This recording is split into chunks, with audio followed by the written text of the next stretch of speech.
Hello guys, in this video I'm gonna show you how to start Madden NFL 27. The process is pretty simple whether you are playing on PlayStation or Xbox.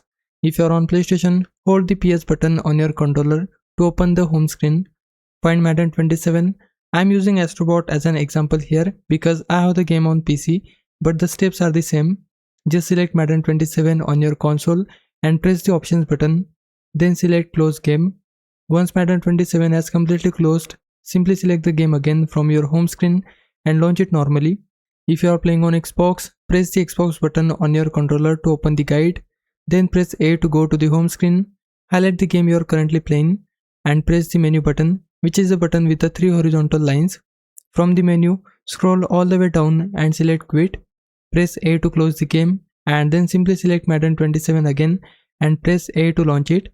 Restarting the game can help if you are experiencing small glitches, connection issues, or other problems during gameplay. And that's all you need to do to restart Madden 27 on PlayStation and Xbox. Hope this helps. Leave a like and subscribe my channel. For now, thanks for watching.